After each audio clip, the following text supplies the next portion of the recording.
India TV YouTube channel को subscribe करें और बेल आइकन दबाएं। इस वक्त अफगानिस्तान में तालिबान और अफगान फोर्सेस के बीच बहुत तेज फाइट चल रही।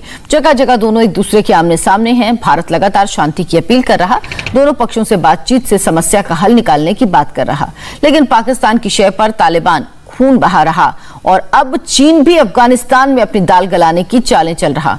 इस बीच अफगानिस्तान फिर से लहूलुहान हो रहा।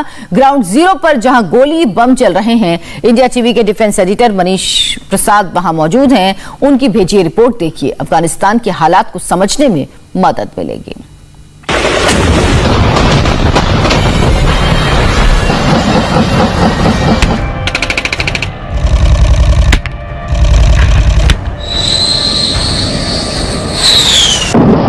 रॉकेट दागे जा रहे हैं, बम विस्फोट किए जा रहे हैं, गोलियां बरस रही हैं। तालिबान के लड़ाके और अफगान आर्मी आमने सामने है। अफगानिस्तान के बैटलफील्ड से डिफेंस एडिटर मनीष कुमार ने सबसे लेटेस्ट रिपोर्ट भेजी है।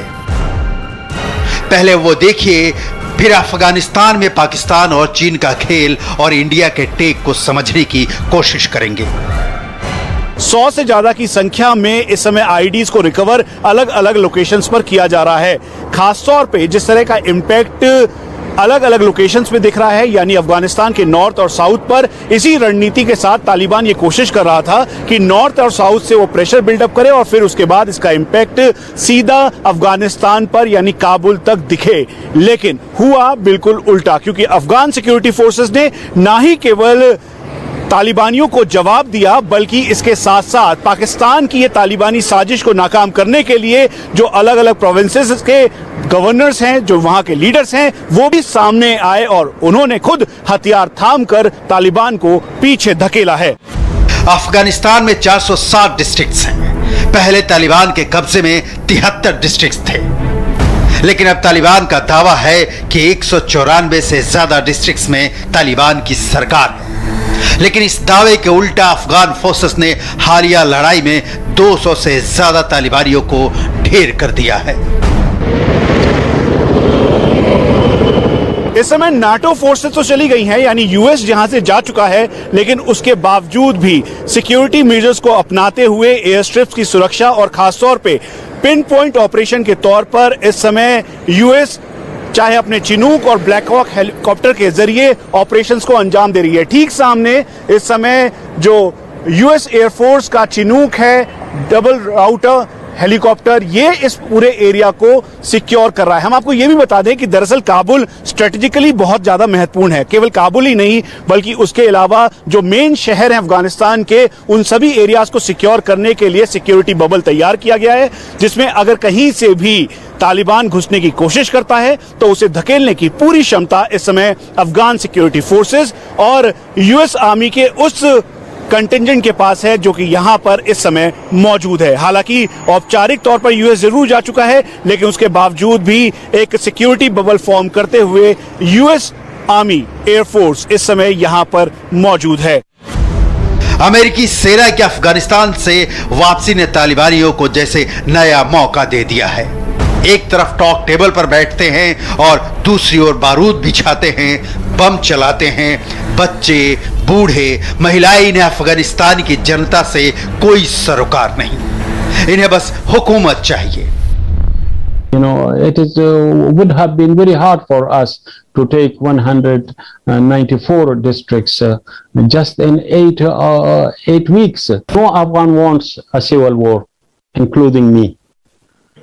And I think all Afghan should come together around their national values, their Islamic values, and show tolerance. Afghanistan की जमीनी हकीकत को समझने की जरूरत है, क्योंकि सीधी जंग भले ही अफगानिस्तान फोर्सेस और तालिबानियों के बीच की हो, पाकिस्तान, भारत और चीन पर इस जंग का सीधा असर होने वाला है। अफगानिस्तान में भारत का बहुत कुछ दांव पर लगा है। भारत ने वहां 21,000 करोड़ से ज्यादा का निवेश किया है।